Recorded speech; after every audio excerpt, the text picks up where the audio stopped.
Welcome to the Image Critique Show with Jeff Johnson, Rick Avalos, and their special guest. So sit back, relax, and enjoy the show. So, folks, what we're going to do here is we've got a score pad, but the scoring doesn't matter. We do have to go through. We're going to do a thumbs up or thumbs down, but that's not the point of tonight. The point is, and we have to enter a score in order to move along. But then each one of us will take a little minute and chat about the image and what's we think is outstanding about it, things we think we could change.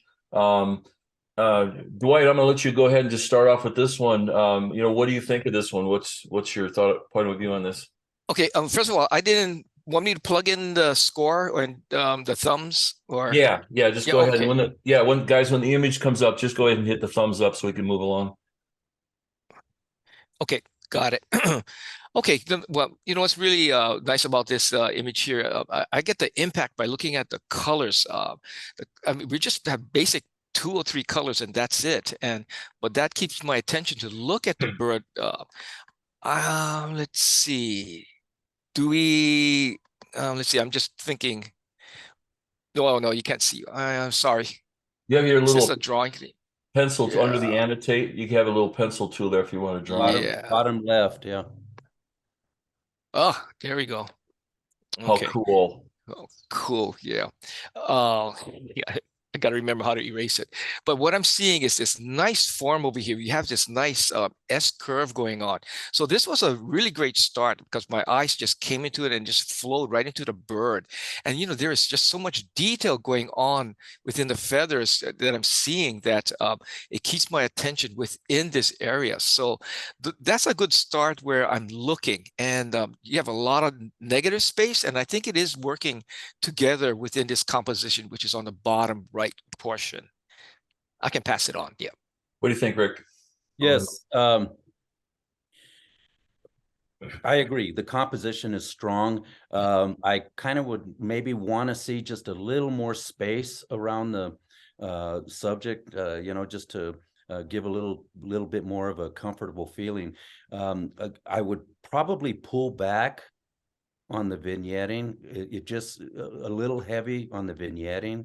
In my opinion, because this shade is really quite nice, and maybe just to gradate out a little bit. But I just felt that the vignetting might just be a little bit heavy on it. But I agree totally with the exposure and the detail in the bird itself.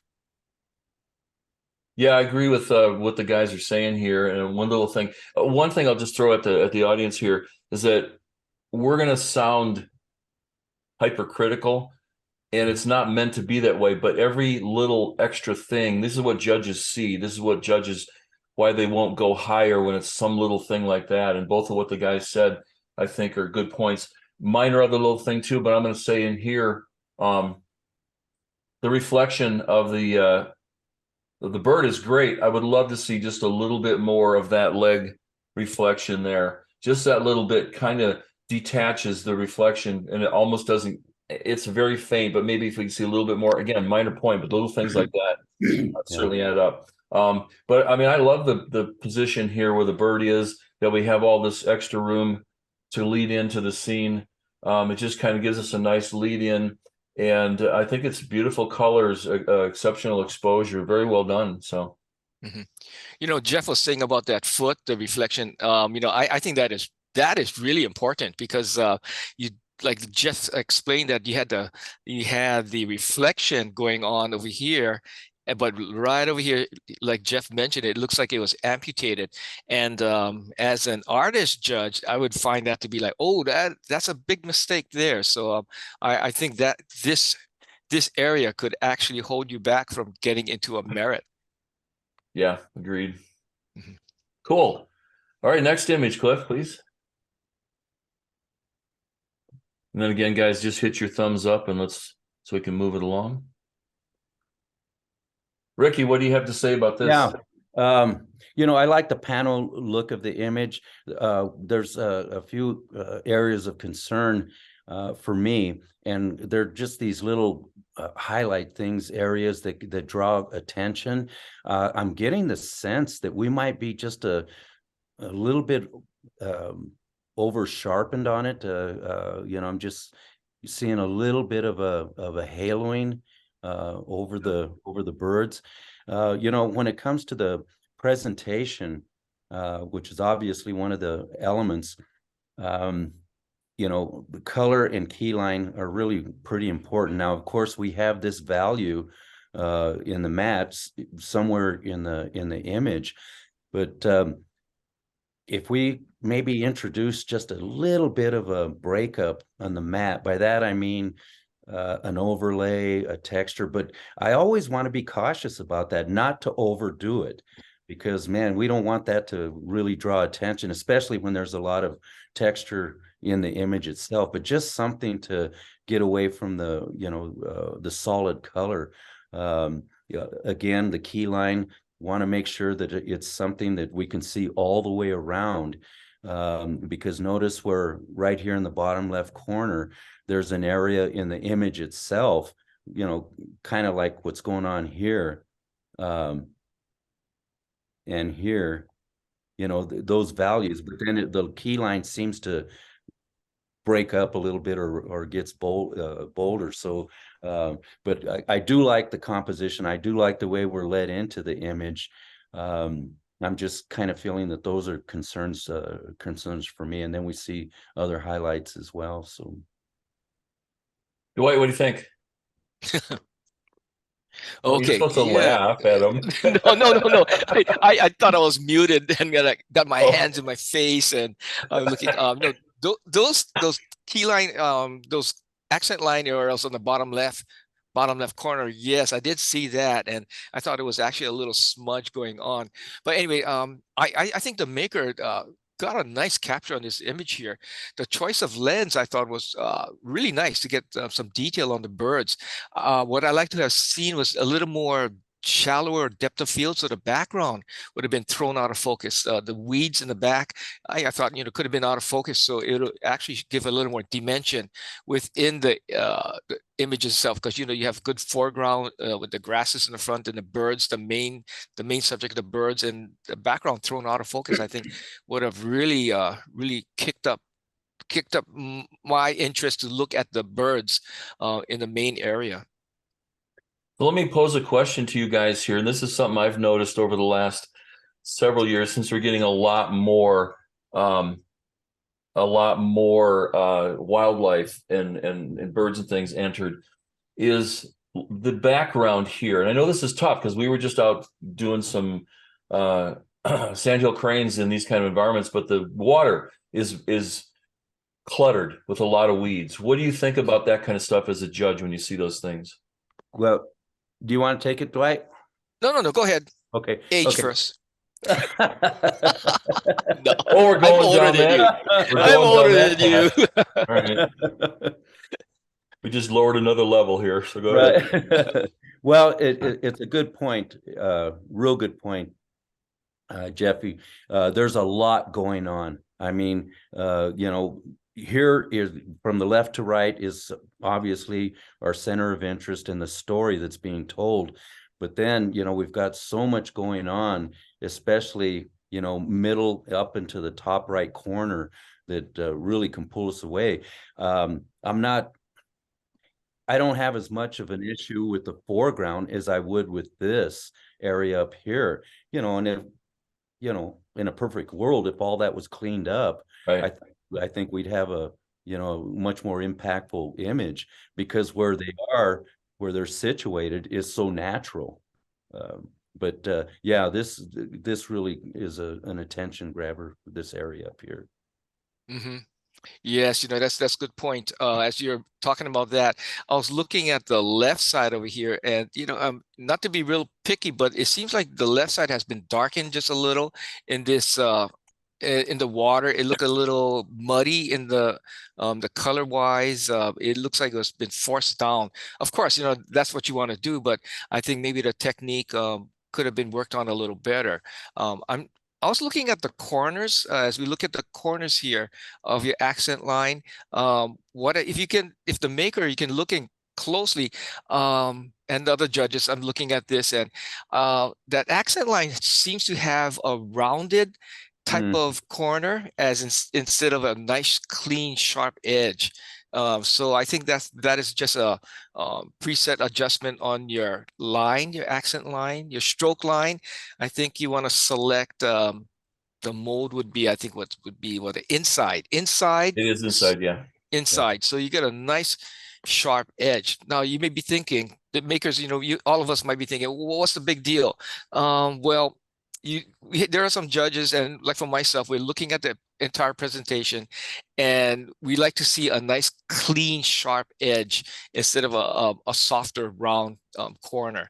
So sometimes it's not a big deal, but it can help your score psychologically. Yeah, I agree. Yeah, this is Cliff. I forgot to read the title, and the title here is "I'm Ready." Okay. My apologies. I should have done that before. I'm sorry. No, that's just going to mention that. Yeah, the folks like to hear titles, so if you don't mind. Okay, let's go. Let's move on to the next image.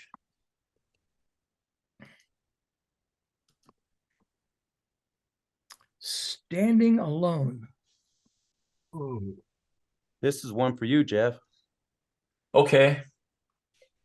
Oh, hang on. I got to get. Okay, let's do that. There we go. All right. Wow. First of all, impact. Which is the number one thing on the elements of design, that's what we want to do, is reach out and grab the judges and not let go. And as my dear colleague has the explanation of, there's lasting impact and fleeting impact, and this one definitely has lasting impact. And what that means is that it pulls me in and it's not letting go. I'm totally want to be standing or feel like I'm standing in this scene. Quite an amazing compilation here with this beautiful storm coming in and the calmness of the tree, and the contrast level is very nice. It's relatively a low contrast image, except the tree, just enough texture into the background sky that gives us just not that gray. The clouds look very ominous, makes me want to turn and run, and yet we still have a little bit of calmness here in the. And I'm sorry, Cliff, what was the title again? Standing Alone. Okay. Yeah, and even that tells a great story. What do you guys think? Yes, the title. I think the title really helps because it's number 12. Storytelling, and I think your title is the only way you can verbally communicate to the judges, and that sets the mood of what we're looking at. And that title, I think, worked out well to set the mood as this image came around. I think that was a really good start. Yeah. What I appreciate about this image is the composition. I'm just so into what I call diagonally opposed composition, where the secondary subject, in my opinion, is the what's going on in the background. But if we look at it, it's diagonally opposed to the main subject, the tree. So we have this really strong diagonal. I think it's a powerful image.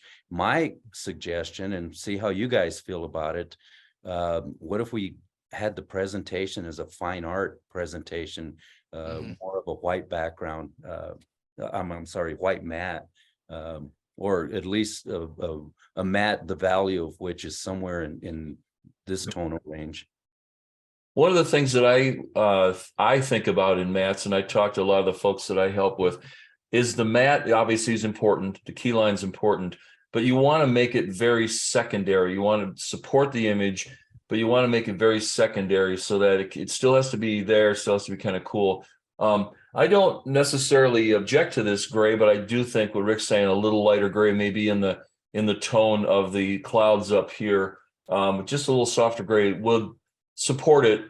And then maybe even that the black key line, I don't mind that too much, but maybe even if that was just I'll take and pick a color for the matte and then the same color for the key line, and then just change the hue so that it's in the same range, but maybe it's obviously different. So, but then here too, you have to watch out, like Rick was saying earlier, too light of a keystroke here would blend in with the sky and you'd lose that. So I think this is very well done, and I'd be happy with it. It's just a fine art piece. Yeah, fine. Yeah. All right, next image, Cliff, please. All right, coming up. Pelican Pastime. Mhm. Excuse me. Well, Oh. all right, there we go. Rick, you want to start off on this Yeah. one? Again, we're looking at the pelican in the top left, pelican at the bottom right, diagonally opposed composition, which is something I really enjoy. There's so much crispness to this, and I'm wondering, gosh, is it it's so sharp. I don't this is kind of one of those that are that kind of boggles my mind, because everything is so sharp and crisp, even the clouds. But there's one or two things that are kind of pulling me. Again, little things like up in the top right area that can really be taken care of quite well. If we could get a little bit more, just some kind of emotion in the water, I think would be helpful. I'm looking at the horizon line. It looks really pretty much level and up on the top third. So, really nice image. Dwight, what's your thoughts, man? Yeah, I was looking at this, and I think we got a good idea, a good start. There are a couple of things that are kind of technical wise, technical excellence, which is holding me back. Is like, let me see. I hope I got my drawing too. I'm looking at this over here. Okay, so I see some areas where things were masked in and cut, pasted in, because I'm looking at this area over here. Look at this line over here. I see changes in the water. So there, I can see some artwork being performed. And as I look down in this area here, I can see cloning. So be very careful about that. Because I can see where there's rubber stamping or cloning techniques happening, repeating patterns. So be careful about that. And it's being found in different areas. So that technical, like right in this area over here, I see something going on. I may be wrong, but I suspect something. That's not good when a judge suspects. Yes, he's suspicious about something. So take your time, especially in some ghosting in your horizon over here. Looks like a little masking problem. So take your time, and I think you can clean it up a little more so there wouldn't be issues for a judge to be picky about. Yeah, good points. And I think that's something that we've all been busted on over time. And I can tell you some stories about when early days when it didn't get noticed during judging, and then all of a sudden it appeared in the loan book. So yeah, but yeah, I think those are just some things, really fine points that both the guys had mentioned to the maker to just really fine tune it out, just be picky, even a little bit of a color. Oh, where'd my mouse go? My mouse had disappeared. A little bit of a color bleed over here from the sky into the rocks if there was a drop over. Just little things like that. And again, folks, it sounds like we're being a little nitpicky, but these are the things that if a judge sees it, it's not going to score well. So thank you. Next image, please, Cliff.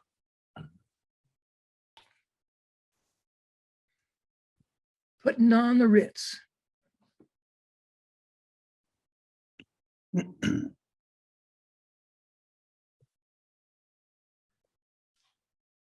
Well, I think this is a very, very cool portrait. It does have a good, I like the title. It's got a good impact. The expression is very good. The eye and shadow is really quite a great technique. It could be softened, I think, a little bit. It kind of looks like the main light to the left is maybe a little too low.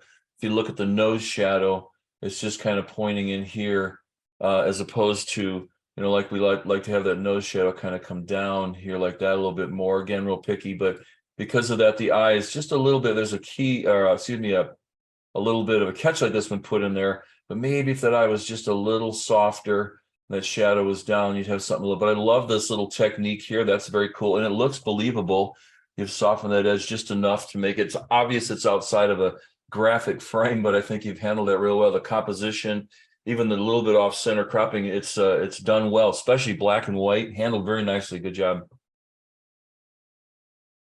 Rick? Yeah, as I'm looking at it, you pointed out really well, Jeff, about the eye camera right, and it's kind of socketed, and we've got this broad lighting pattern that's coming in from the left, and I'm kind of thinking, play around with it, maybe come in from camera right, we'd get the catch light in the eye and shape and sculpt the face just a little bit more. I think would have a little bit more impact to the image, and then toning down certain areas just slightly, so that we're not drawn up and away from the face. But I also agree with the presentation. I like the unconventional way that the subject is placed out of the presentation or the mat, because it gives it more of a three-dimensional quality. But well done. Mm-hmm. Yes, this is a nice idea. I haven't seen this done in a very long time, but this was done, I think, very successfully. What else I wanted to mention was about Rick was talking about some of the highlight areas that we see over here, but I think you brought in some detail, but then this is very challenging because you still need your details in your highlight areas, which is good, your control of your lighting. And also too, I thought it was a good selection or good choice that he had pinstriping on his suit, because if this were just solid black slacks and a jacket, it'd been really, really tough to get some separation and detail in the low key area. But like over here, his hat, it gets really, the density is so black that just be real careful about this area.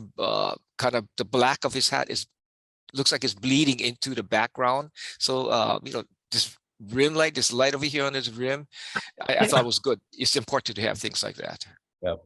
Another little quick thing that I'll say, just kind of dealing with the black and the white light, this is tough, but just look at, you can see the tie clearly against his trousers, and that's tough. So that's my compliments to the maker there. And even just that little bit of fold in the tie right here is just really giving the whole thing some depth. So overall, I think it's done very well, but maybe, like I said, just a couple of those things we talked about could take this even higher. So good job. And I definitely think this image and this approach has potential for sure. And then put some nuts around his neck. I'll sell you some from the nut king himself. All right. Next one, Cliff. I will be watching real quick. you. I will be watching you. Oh, that's good.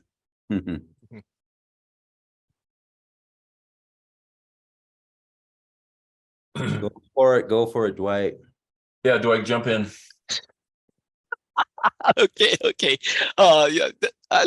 Nice title. I find that really funny. It sets the mood for me. Okay, as I look at the bird here, the owl, it's really nice. You got you're challenging, working with almost a square format presentation, so it's kind of challenging. But what was kind of holding me back is the scale. I am trying to define the other guys can tell me if this was a tree trunk or a hole, or, a branch in the tree. So at first I was looking at this, I was thinking, wow, this is like a mesa arch, like we're in a canyon. But I think, no, that's not possible. But then I can see the idea what's going on. But one problem I'm having is the quality of light that is falling upon the main subject on the bird is fine, okay, but then also the change of the value of the light changes as we look at this framing on this tree. I'm going to say the tree trunk, and then it doesn't seem to be consistent with the quality or direction of light with the background. Everything seems to be like 2 or 3 different elements put together, and it's right now I think it's falling short because lighting has to be consistent and believable. Right. You folks can add on. Yeah. Right. And I think the concept is really well done. I like the texture of the owl's body against the texture of the framing element. I'm just really getting a sense of a cutout look throughout the whole image. The owl, the inside of the opening of the whatever might be the tree. I guess it's lacking dimensionality is where I'm going with that. Mm-hmm. The only other thing I could add is something like this. I agree with what the guys have said here.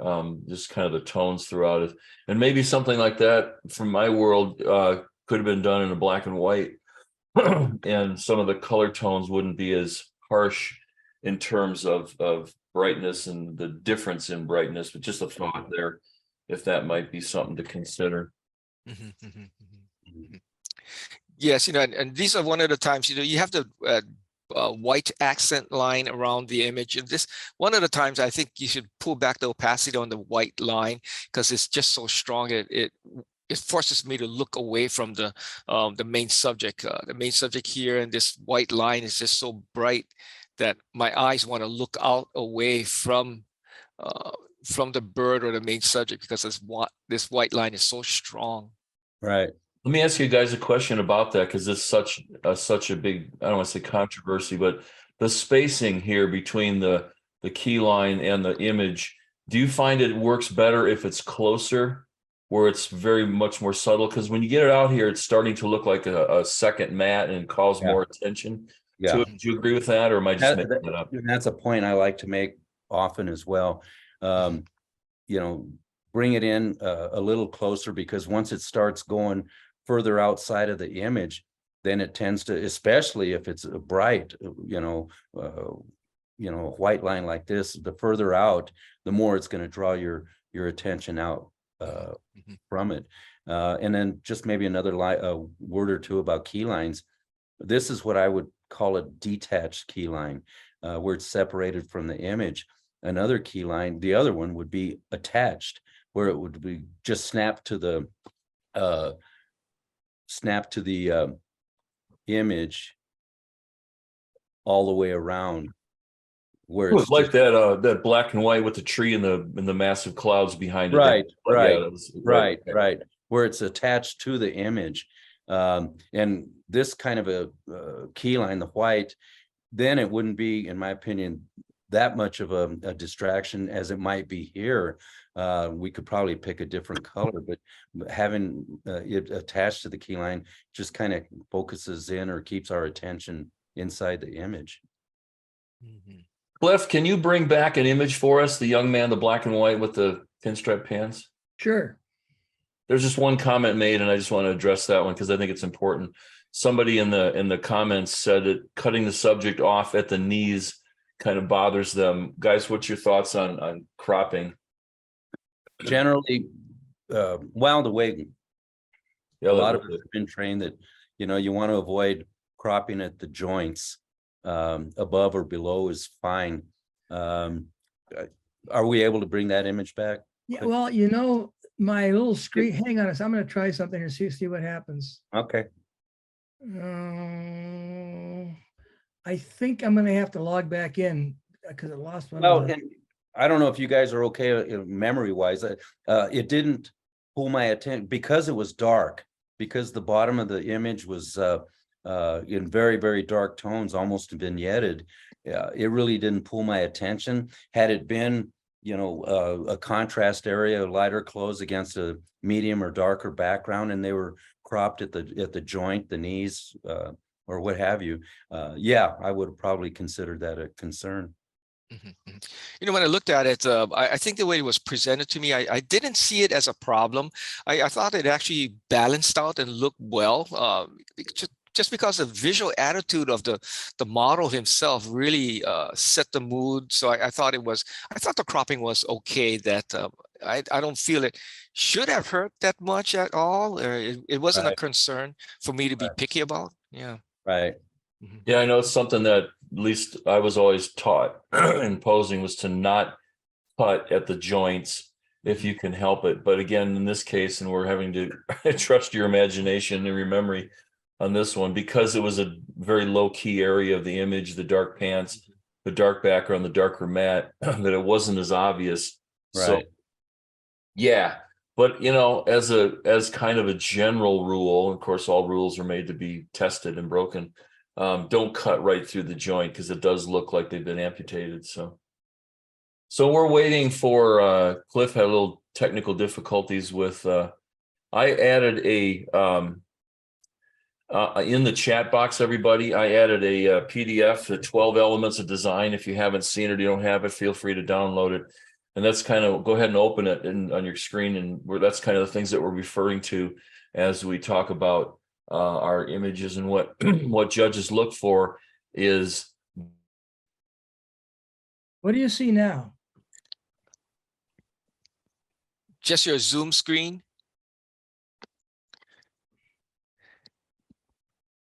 Everybody else is all muted. Jeff is muted. Something happened there. I lost my hang on, I lost my share screen. Maybe I got kicked out of share. Yep, I got kicked out of share. I try that. There we go. There you go. Okay, very cool. So I don't know if you want to just reiterate real quick, guys, what he said, so now we have a visual. Yeah, I'll go quickly with it. Like I say, the bottom third is so dark, it just really didn't pull my attention down. But to be fair, and just like you said, Jeffy, the way we were trained, and Dwight, you know, to avoid cropping at a joint, and that kind of leads me to the next thing. I don't know how many portraits we have in the entries here, but a really good rule of thumb, and I think this is an excellent example, is as we're looking at different parts of the image, the wrist, the elbow, again, the wrist and the elbow. One of our favorites, Don Blair, said, you know, in terms of portraits, if it bends, bend it. Right. And kind of a good rule of thumb. Big Daddy Don Blair, absolutely. Big Daddy. Mm-hmm. Yeah. All right, thanks for Cliff for pulling that back. If you want to go ahead to the next image so we can look at. 1,000,000 pounds of steel and steampunk.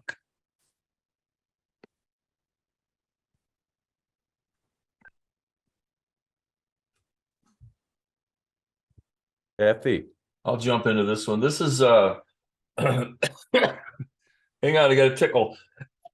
Sorry about that. I love this. This is so powerful. I mean, the big boy here is just such a neat capture here. I mean, look at this. We've got black, but look at the detail in there. I mean, everywhere there's detail, and I like the strong composition coming from far away, strong into the right towards us. The smoke, I think, was handled very nicely. It's believable.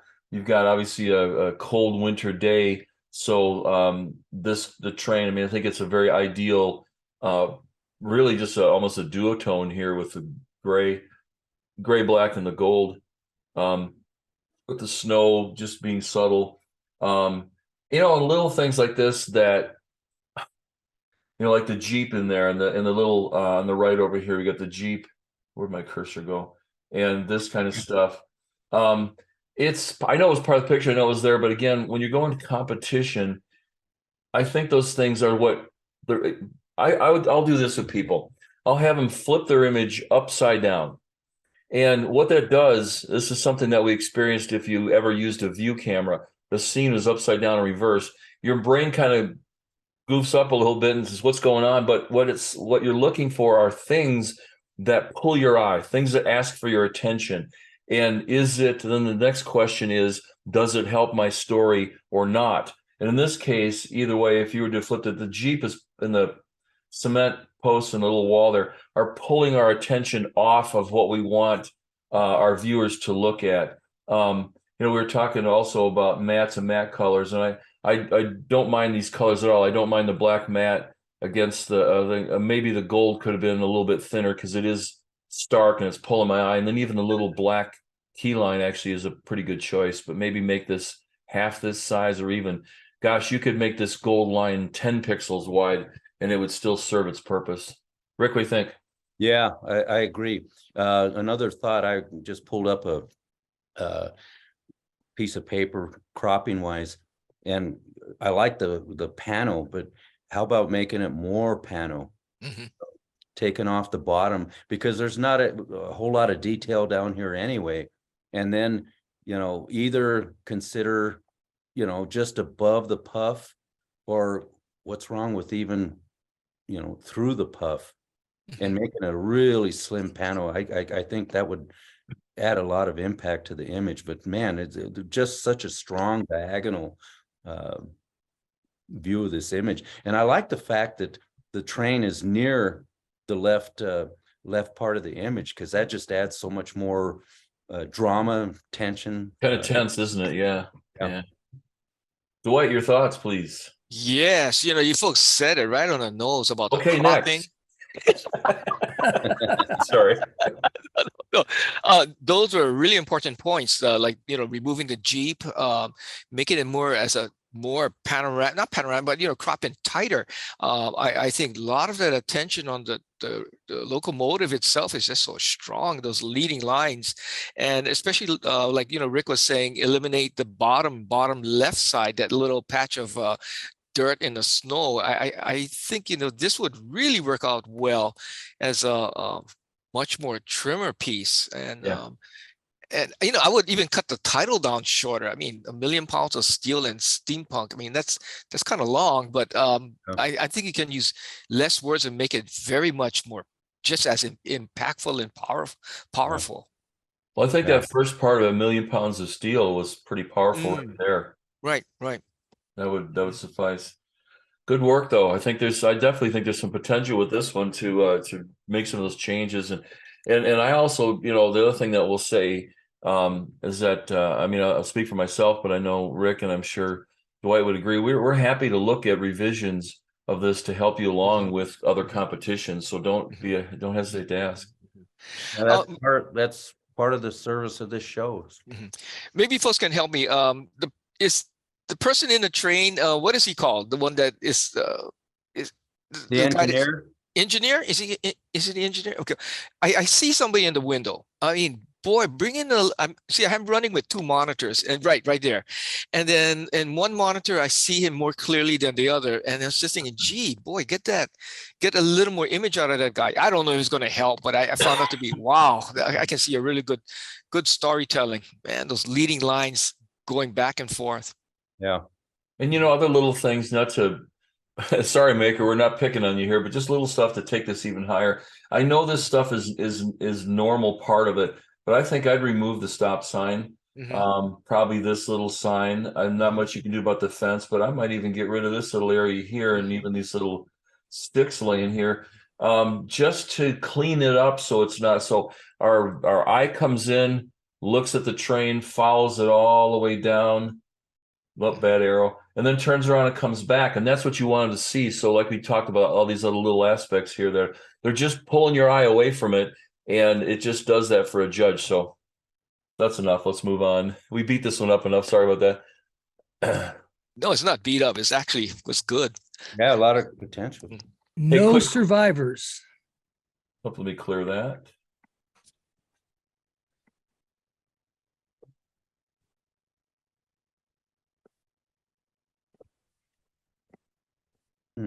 No survivors. So let me just start with one of the things that I know has been talked about in our careers, at least for mine. We can be very creative with titles, but sometimes the story of a scene, of an image, might not be conveyed to the judge. And if I hate, this is kind of a joke, but I kind of mean it. Don't make the judges think. If we have to think, you're in trouble. We want a reaction. We want to go, boom, look at that. That's a 99 or a thumbs up or whatever the scoring system is. Right, guys? Right? A lot of times judges are credited with a level of enlightenment or intelligence that they don't necessarily possess. Ouch.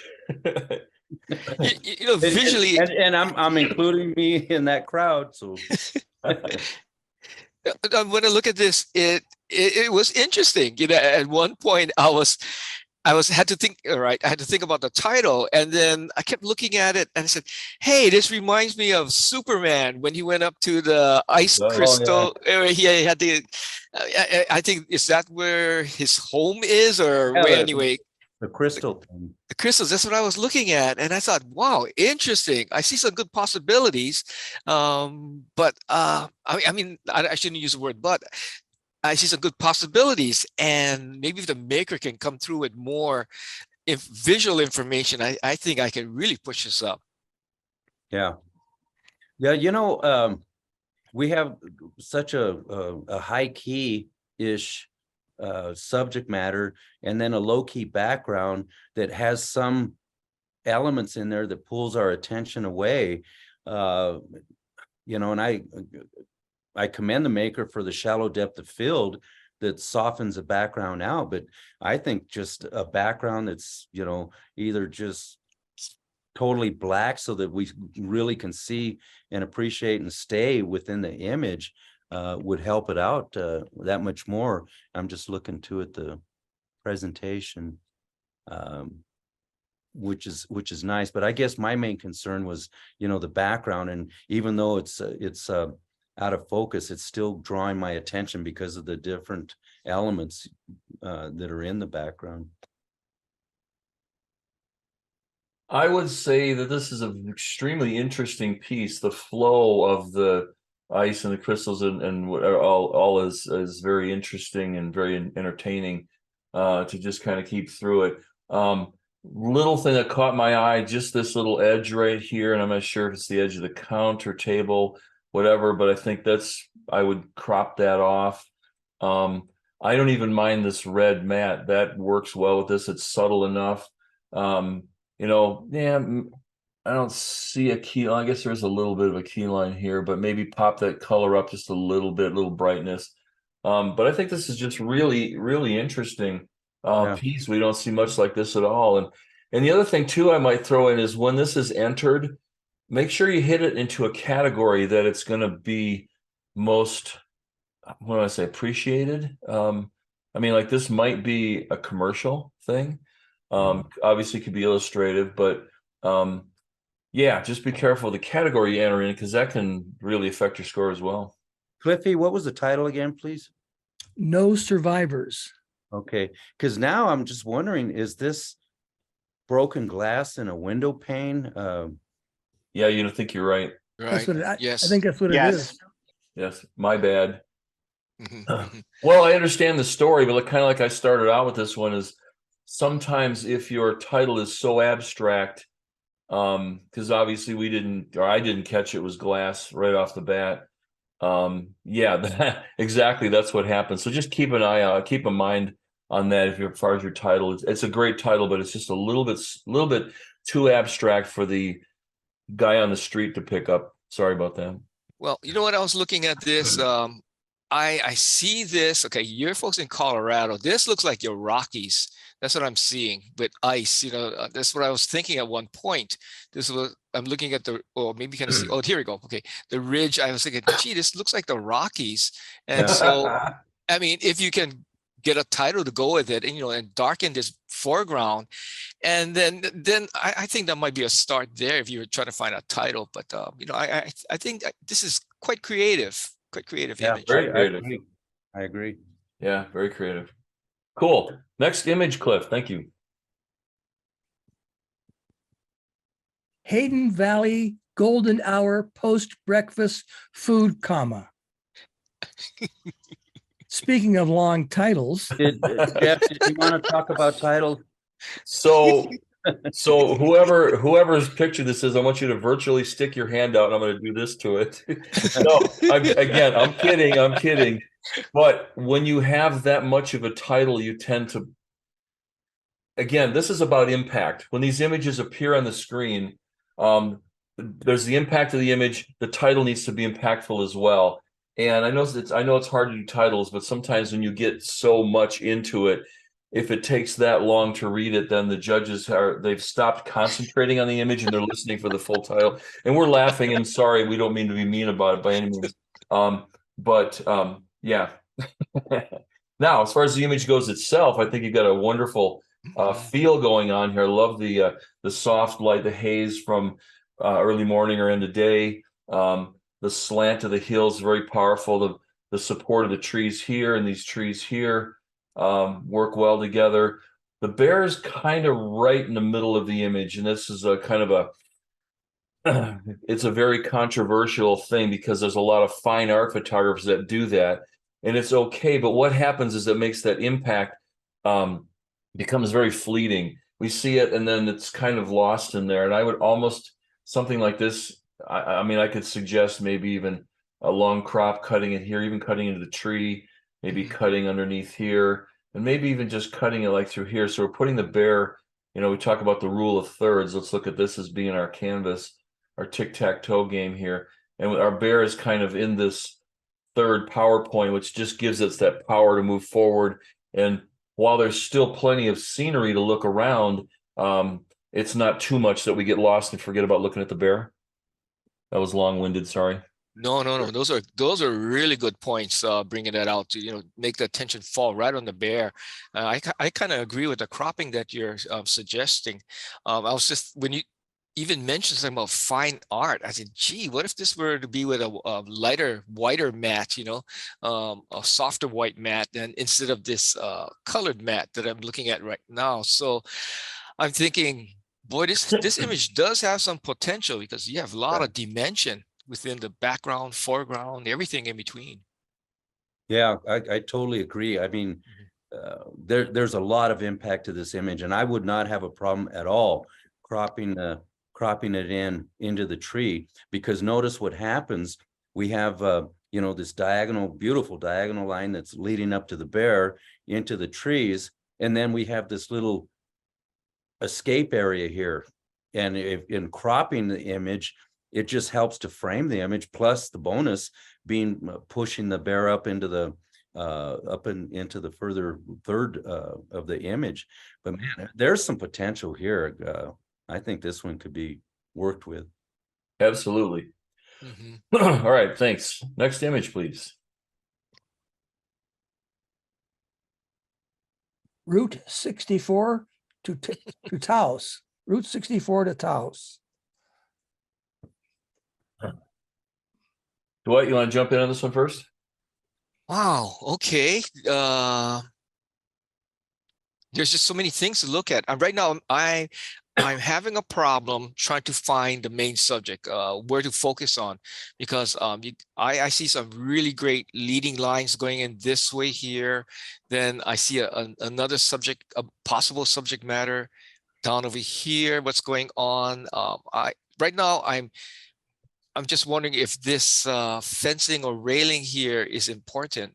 Right now, it is one of the brightest spots in the entire composition that I keep looking here, but I know there's a different story going on someplace else. So I'm a little lost. Oh, I see something down here. This vehicle, maybe the vehicle was way up here in front. Maybe I would have enjoyed it a little more, because I had to search for something in the composition. Ricky?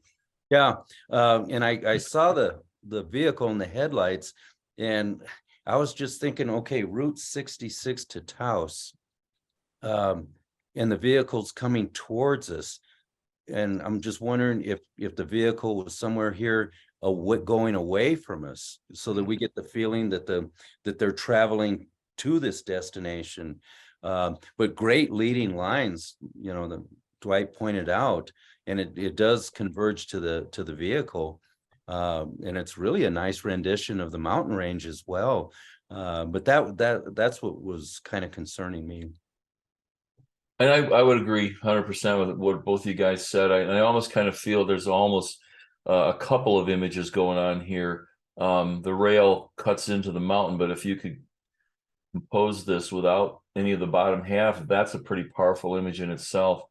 Very beautiful texture, the snow on the trees and that. And the road is a great idea. I definitely like those kind of things. I shoot a lot of that kind of stuff as well. But just the things that they said, this fence is taking a lot of attention away from, I think, more important subjects of the mountain, even the road itself. The road's a great line through that. So unfortunately, I think the fence on the right's not a problem, but the fence on the left is just the brightest, largest area that's pulling our eyes away from where I think you want us to go. All right. Next image. Okay, next image is Barrel Ahead. Now, first of all, that's a great title, because I think everybody knows that the barrel riding and the and the roping and such are words that we've heard with rodeo. terms quite a bit. And look at the intensity in her face. Even the horse is concentrating, but look at the detail throughout. This is a beautiful black and white image, beautifully covered from zones to zones all the way through. From even the hat has just enough detail in it to be very strong and not be blown out. And yet the hat even brings us back to her face. Her face is not the brightest part, or the part we'd like to have everybody jump into first, more times than not, but the hat brings us back there. The square format's cool. I like it's just a little left of center. I think the matte is a good choice. Yeah, guys, what do you think? Mhm. Yes, and that's a good point. The matte presentation, I think, is working out well to show the nice gray score, the zones. Nice with a, like there's a lot of detail in the white hat and her black dark blouse. He still got a lot of that detail, and the choice to go into a black and white, I thought it was very well, good decision. And the choice of lens being long and with a shallow depth of field, good choices. Yeah, I would, and I agree with everything that's being said. I would suggest that we look at a couple frames before, maybe a couple frames after. I would bet that the intensity of the image would still be there. And the reason I'm saying to look at those frames is, as I look at it, I'm seeing a horse with 3 legs instead of 4. You know, if there's a frame or 2 or 3 before that, where we can say all 4 legs, or 2 or 3 frames after that, I think it would have a little bit more impact. Yeah, we've heard that over the years, haven't we? Where there's again, a beautiful piece like this, but there's 2 legs, one crossing the other, and does not score well just because of that. Yeah. All right, cool. Good job, though. I think this has some potential, and but maybe go back, like you said, and look for something with 4 legs. I think that would probably sing quite a good tune for you in competition. So thank you. Next image, please. Intense.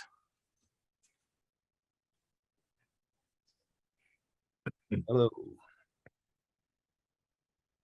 Yeah, I really, Good title, huh? yeah, man, I like this image. Oops, let me. I mean, the lighting is handled well, especially on the hands, whether it's, back in the day, we were taught that it was called controlling the light. And with parabolic lights, you had barn doors where you could feather the light off of the hands. And, this is just kind of reminiscent of that approach for me, in that the hands, are closer to the camera, and we've got obviously the light coming in from camera left, and it would have been so easy to over light the hands, but they're handled so well. I guess a little bit of my concern would be the catch lights, to work the catch lights a little bit to where,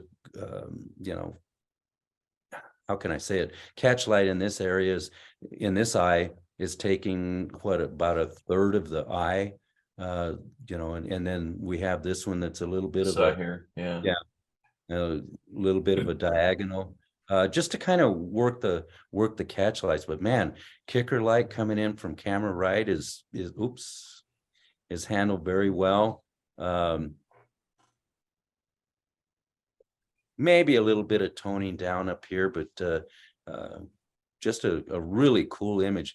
And sometimes less is more.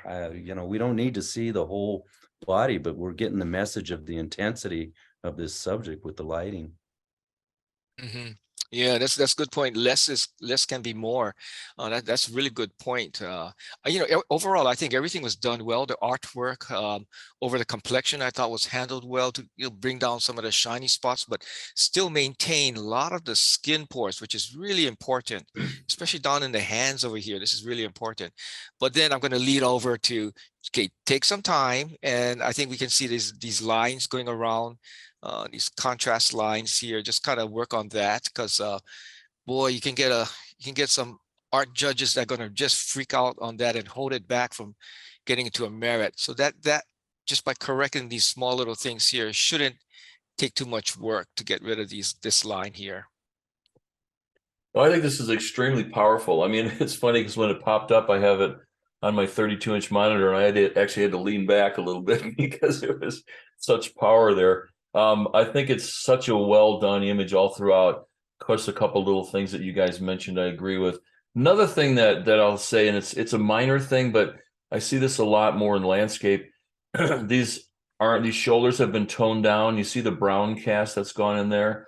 That's something that happens when you tone something down. So just there's ways of darkening something but not having any color added to it. You get that deeper tone. You can take it down in density or in brightness and darkness. But it's got just a little bit of a brown cast to it that shows somebody who's done this for a lot of times that it was toned down. So a minor point, but it does pop up in a lot of, I heard this in conversation judging quite a bit. So otherwise, I think definitely things that can be tweaked and sent on. And I think this is pretty powerful. So good work here. Next image. This is reaching out, touching you.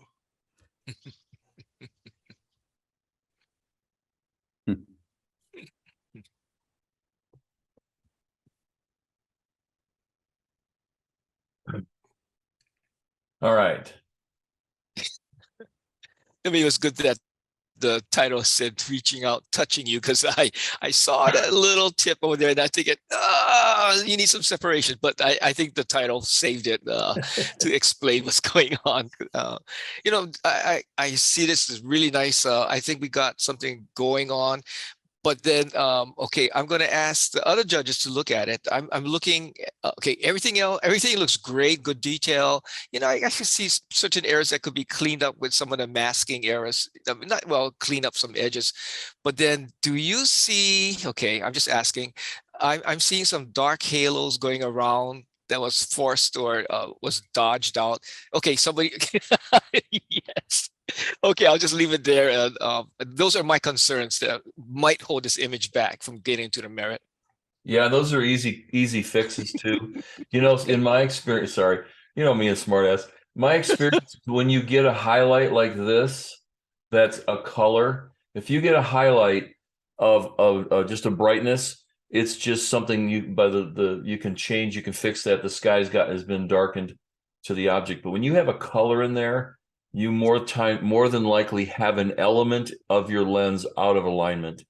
So that's a good sign that you need to send it in and have it realigned, because I see there's a pink magenta cast along here as well on this highlight, even just a little bit under here. So it's kind of a warning sign that your lens has been bumped or rattled and the elements need to be realigned. So sorry to scare you with that. But back to the image, I think the whole thing is very, very cool. I mean, what a great capture. We just came from a weekend of photographing these guys, and man, it's tough. It's a challenge. Some of you went with us. It is an absolute challenge, and this is absolutely stunning to have this kind of a clean capture, sharp, crisp, good detail.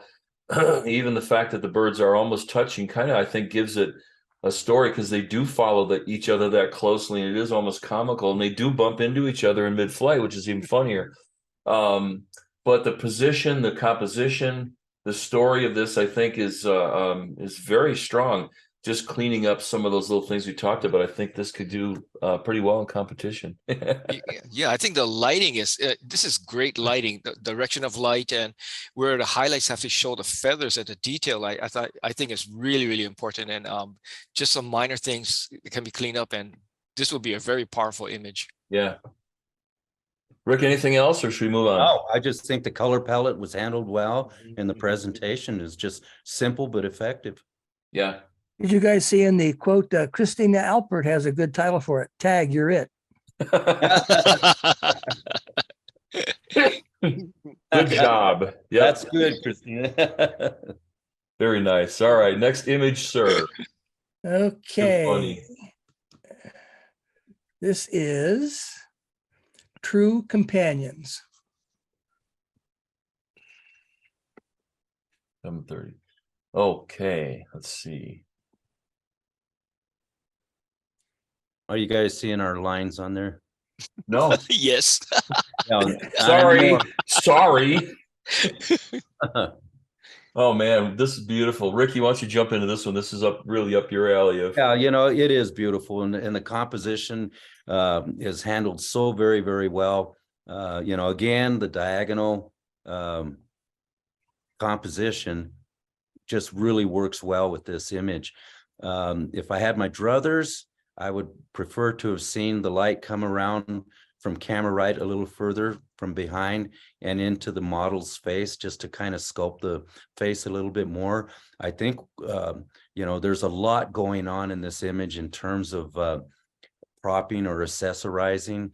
I think we could probably take out the floral arrangement in the back so we can just see the outline of the coat of the dog. But man, the quality of the image is just really, really stunning. I just think it's a little bit over propped, but great storytelling. Hey, Rick, real quick, talking about the lighting. What if the lighting was the same, but there was a kicker light coming in from back here that gave her separation and that would really outline her in the face? Do you think that would compensate for the direction of light that they've used? Yeah, the light, as I see it, Jeff, is just a little bit high, and it's kind of socketing the eyes. And I guess that's why I was thinking about having a main light coming in from this direction, just to kind of sculpt the face and put a catch light, open the eye up just a little bit more. So that's kind of where I was coming from. But yeah, kickers are almost always a good thing to have, as long as they're not overdone. Right. Dwight, your thoughts? No, simple things. You folks brought up some really good points that really sculpted the image. And what I was thinking is just the opposite. Like this here, I would have just maybe retouched out her foot, because we got a great image, and this foot is just so bright that I'm thinking it's pulling my attention away from the composition. Yeah, on something like this, I'm going to say to the maker, do this again. This is beautiful. The story, the compelling story of the lady with her pets, and they're looking at her. I mean, the whole thing is a tough one to capture, but I would definitely suggest setting this up again if you can, because this definitely has some possibilities. Even the matte choice, the little bit of crisp color of the stroke, very subtle. Good job on that. Yeah, it has a really nice old masters feel to it. Yeah, exactly. All right, Cliff, next one, please. This one is blurred lines, kind of like what you guys are doing on the screen there. Blurred lines. Burned lines. Dwight, I'll let you jump into this one. Yes, I was looking at this, and I think the title, burned lines, I think was great. This naturally has some great diagonals going, or is already forming some patterns. I'm just looking, well, the thing is, I'm looking at it two different monitors, and I have one monitor a little on the brighter side with a little more kick contrast, and I'm looking at, and I really like when the snow, I'm going to say this, is that snow or anyway, ash? So, yeah. Okay. So bring up a little more contrast and more whiter whites. And I think, boy, because something interesting happening. I'm going to need some input from the other two judges. Yeah. I don't see this as much of a photograph as it is an abstract study, almost a pencil sketch. We got these really strong diagonal lines, that are just coming up the hill or whatever, and then these strong vertical lines with all the trunks, and it's just a really cool, what would you call it, Jeff? Juxtaposition. I wonder when that was going to be used tonight. But again, this is one of those where, because it's more of an abstract, in my opinion, looking anyway, pencil sketch, what have you, I just feel that this is one of those where a lighter matte would benefit it, give it more of a fine art look. Yeah, good point when you mentioned that. I think it's again, from a fine art standpoint, I think the black mat is okay, but maybe a white or a gray might be a little bit more neutral. And I mean, I do see a lot of detail in the ground.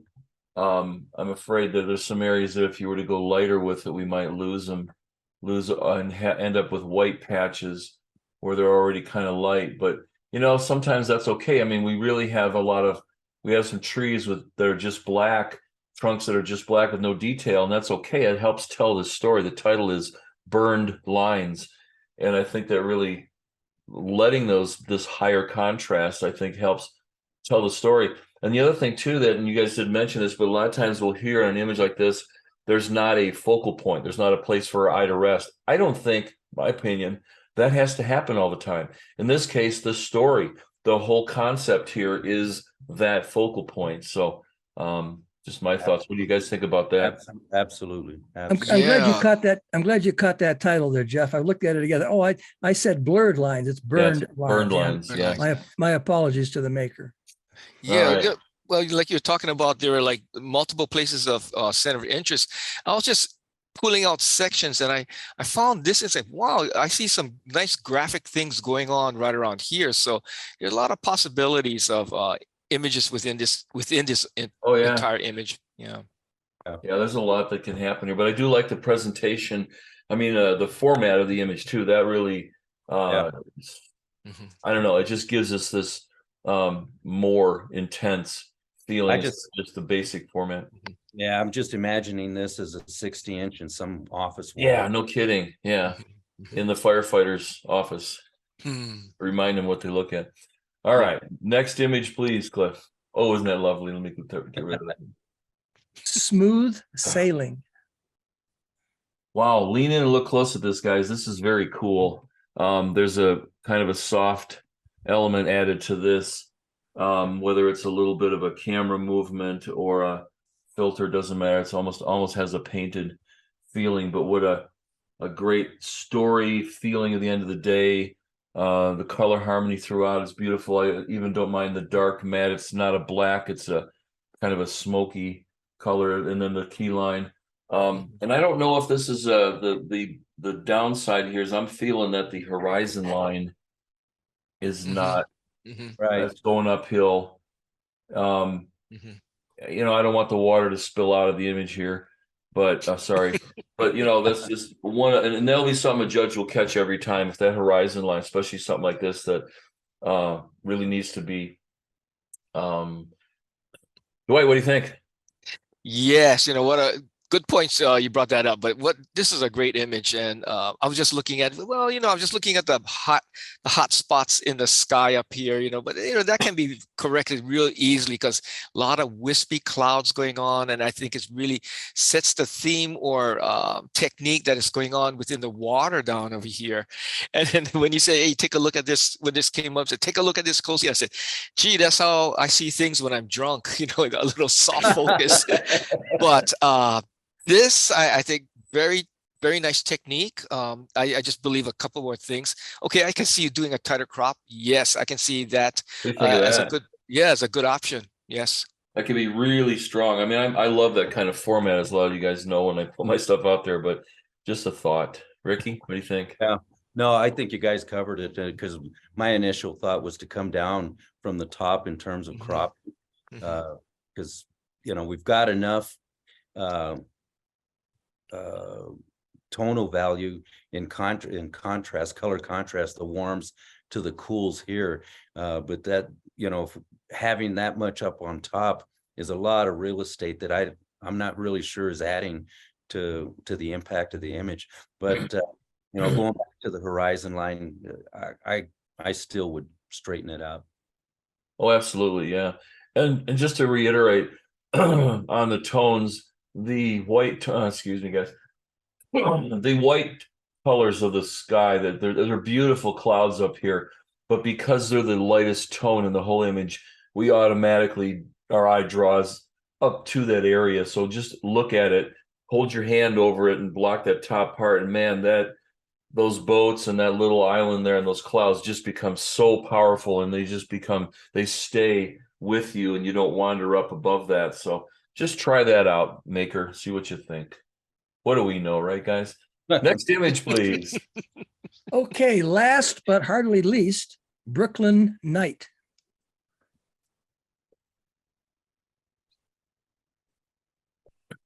Rick, you want to jump into this first? Ah, man, I like it.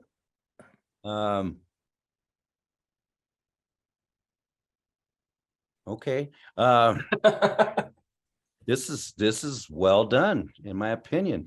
The only thing I would suggest is in the top right corner there, probably clouds up in the sky, but I would just take them out, because even though they may be natural and clouds, it almost looks like smudge marks that aren't keeping us into the image. But man, as I'm looking across this, I'm seeing, really nice detail. The highlights are rendered very, very well. I like the reflections in the water, composition leading us in from the top left down to the bottom right. This is well done. Dwight? Yes, good points that you brought up. The leading lines I thought were so important, especially with the cable, the lights on the cable itself. I thought is a good leading line. Okay, I'm just throwing in some ideas. I'm looking at this, and the white balance that I see within in the skyline is more on the warmer side. That's what I'm seeing right now. I'm looking at a couple of monitors, and I was just thinking, what if I'm not saying this is the correct way. What if we were to like make it a little more cooler, so the lights will actually, some of the lights will actually start to twinkle?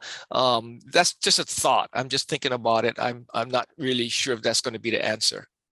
Yeah, I know what you're talking about there. I've seen that before too, and I've done that where just get that sky a little bit more. I realize there's an awful lot of available lighting up that storm. That there's not storm, but just the bottoms of those clouds. But yeah, I think if the sky was a little bit more towards the black, dark gray, I think you'd have more of a sparkle feel to the whole thing. Mm-hmm. I'm not seeing a sharpness in the buildings. Mm-hmm. Now, granted, I mean, I've got a 32-inch monitor and it's enlarged here, but I'm just afraid that might be something where a judge might knock it down. And then one other thing on the technical side, and I know this is something that I've been, I don't want to say guilty of, but I've been penalized because your buildings are falling away a little bit. And I know that's normal in shooting, but you need to, if you look at the difference of like even just the edge of the bridge right here, it's leaning in, and same with these buildings right here, they're leaning in.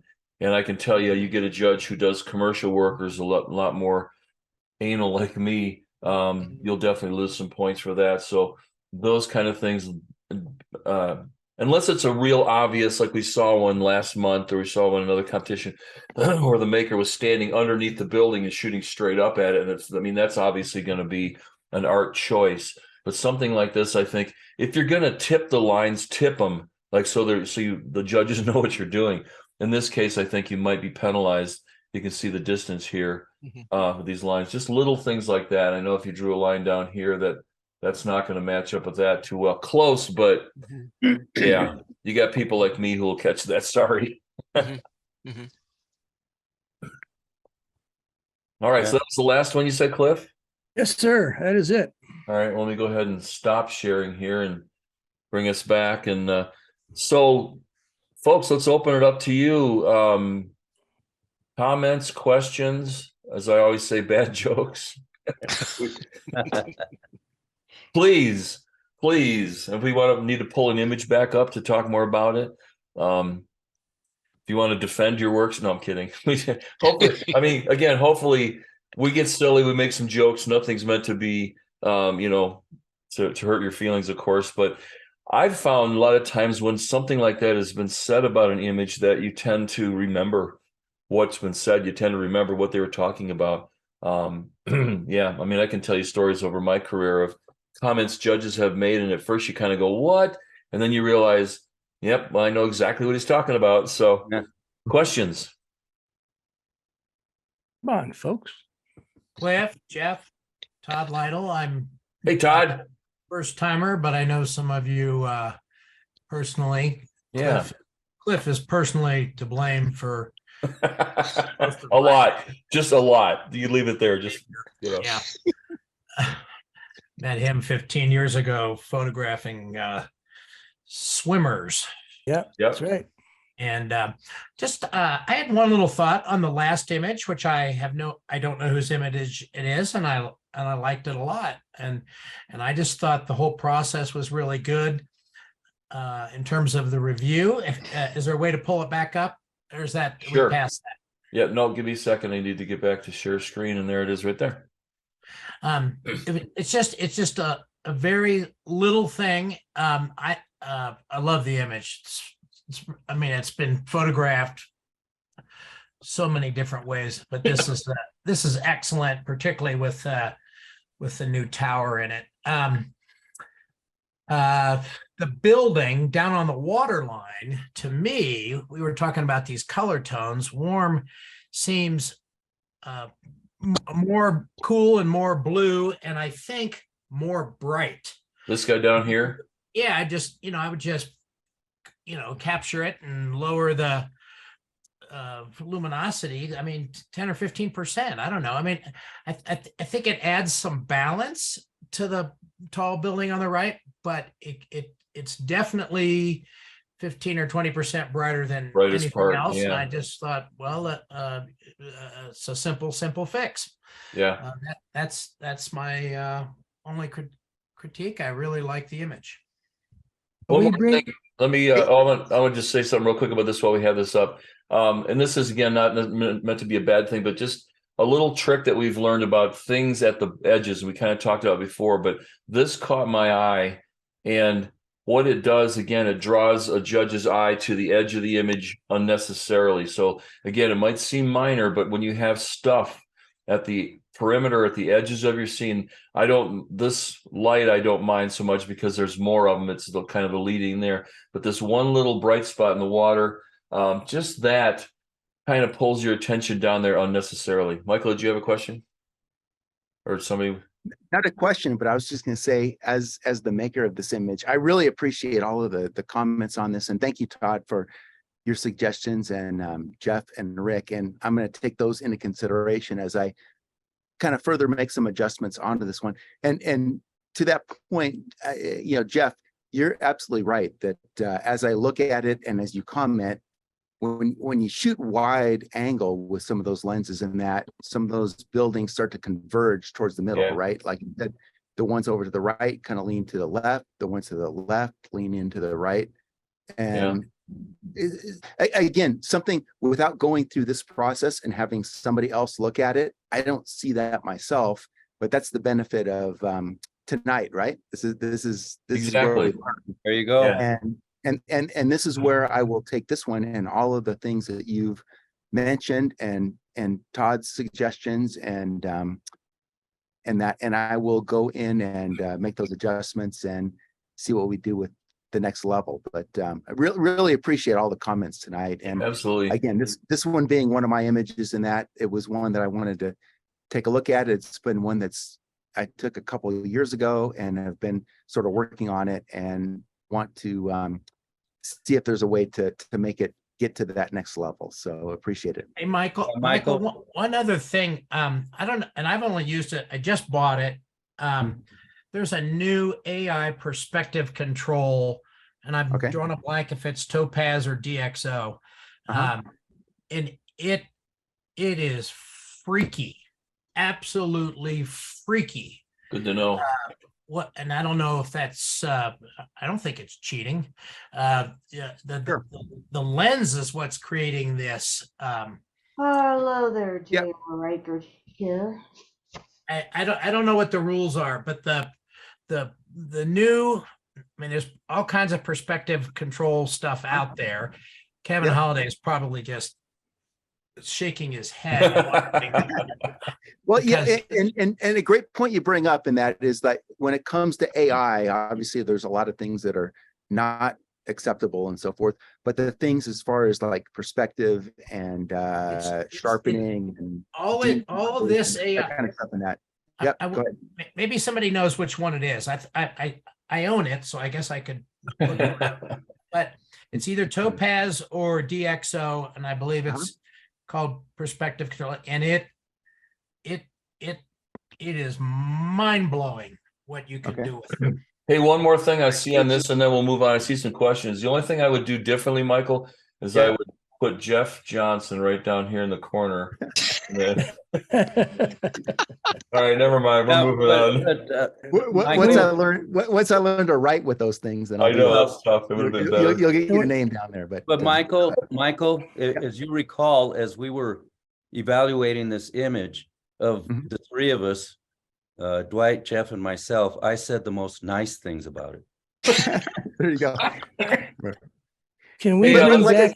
But again, I'll go back to, the benefit of, the program you guys have tonight and the critiques and so forth, and that is exactly what I have as takeaways from that is, good.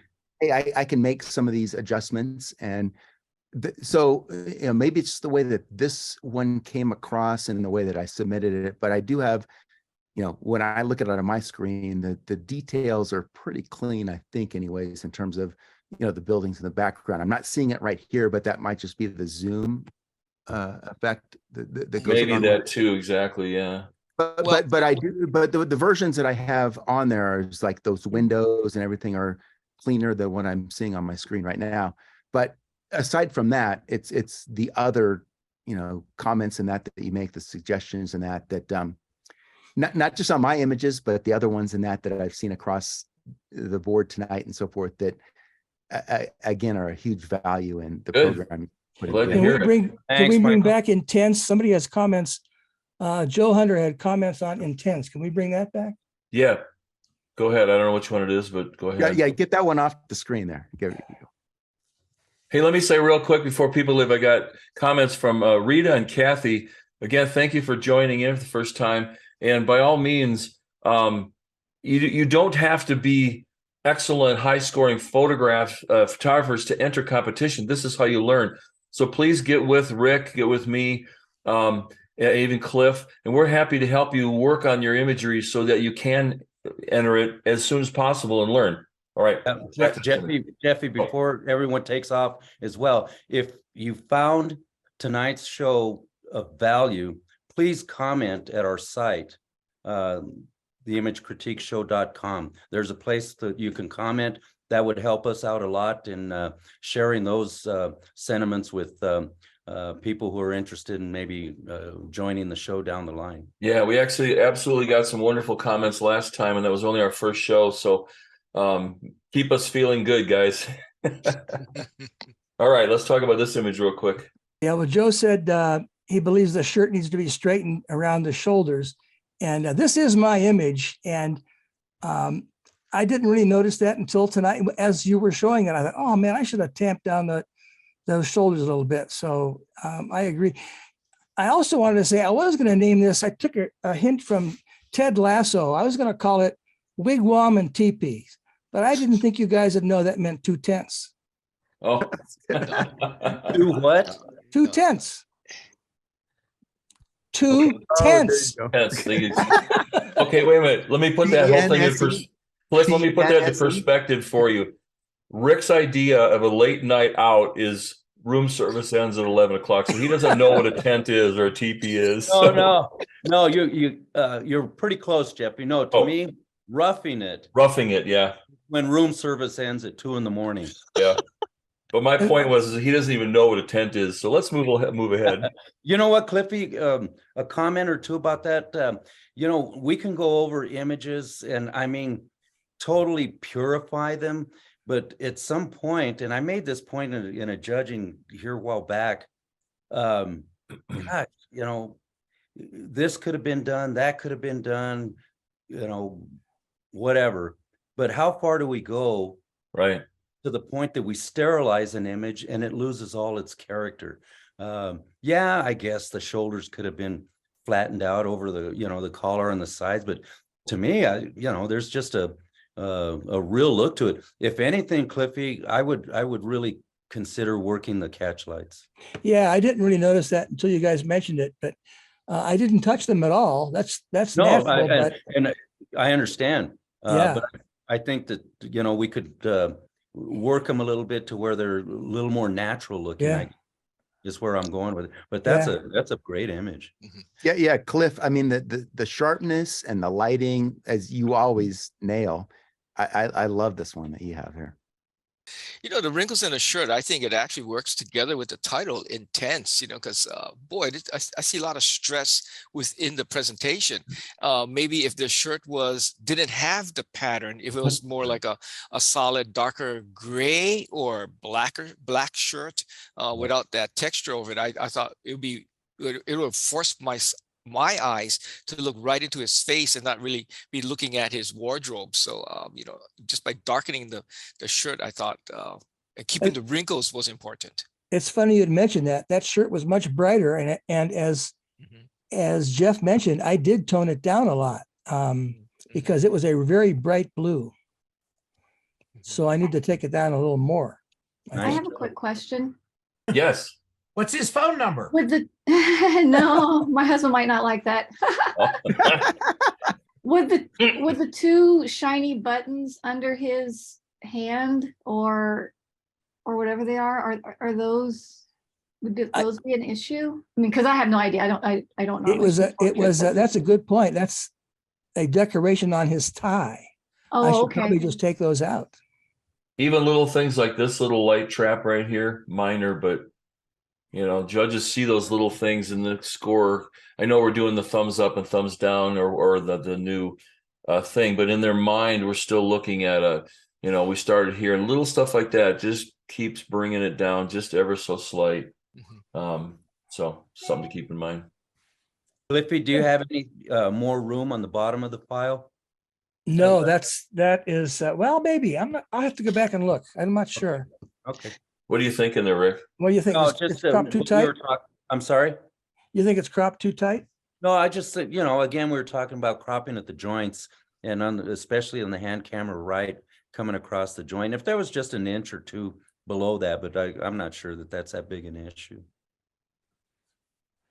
So we got about 5 more minutes of the show here tonight. So let's kind of think about wrapping stuff up, but please ask more questions. Dwight, anything else you want to add to the whole overall program or what images you saw? No, I saw really some really good work, and you know, some have some potential in there.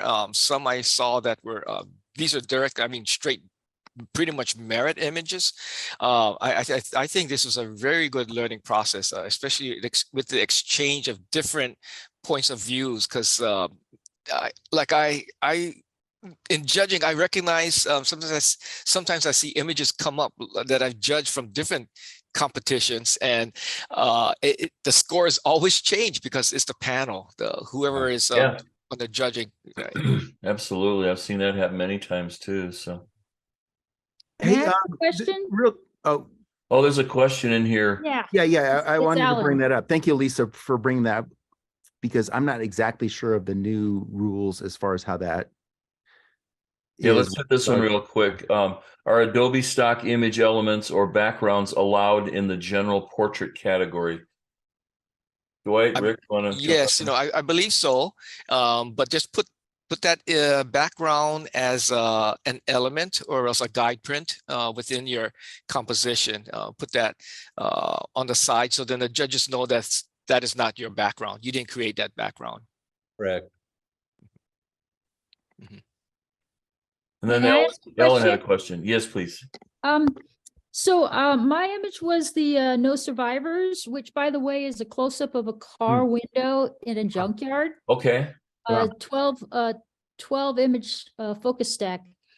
And by the way, I really appreciate this forum of allowing us all to be entering images like that, because it was such a I mean, it was a risk. It was a risk, and I was happy to take it because of the environment that you guys have created to allow us to do things that are sort of like out of our element. But I really appreciate that. But the thing I struggled with was, and Jeff, you mentioned this, is what category to put this in. And I had looked and I'd read the rules, and it said that for abstract eclectic, that it should be a non-recognizable image. And so that's why I went, oh, okay, well, I recognize this, so I was thinking that this would not be abstract eclectic. So can you help me understand that category? No. Hey, so I have to make, I want to make a comment real quick. Hey, this is Lisa. Yeah, go ahead. So I just want to say, I was right. I was listening to all of the comments about this, and I knew from the moment the image came up that that was a car window, and that what we're seeing in the background was like the interior and the seats. So I just wanted to say that I actually did recognize that as safety glass because of the way it breaks. And then I could tell that that was the inside of a car. That's it. Good pickup, Lisa, because I did not know that. I didn't know it until it started coming up in the comments. So I appreciate that. Well, maybe I need to add more car because I certainly have in fact, below this is really cool texture of the rusted out body of the car. Right. So maybe I need to add more. So, but the thing in the back, just what Lisa said, that's the seats. There's a door handle back there. Gotcha. Yeah. And I guess the other thing, sorry to interrupt, but the other thing is, like, I agree with what they said about the title. Like, you don't want to make the judges, if they don't understand the story by the title, it's going to throw them off. But the title in this, I'm not saying it's the right one or not. I'm only saying that helped me actually realize it was a car, because when I'm thinking no survivors, I was thinking, okay, it's a car wreck and there were no survivors.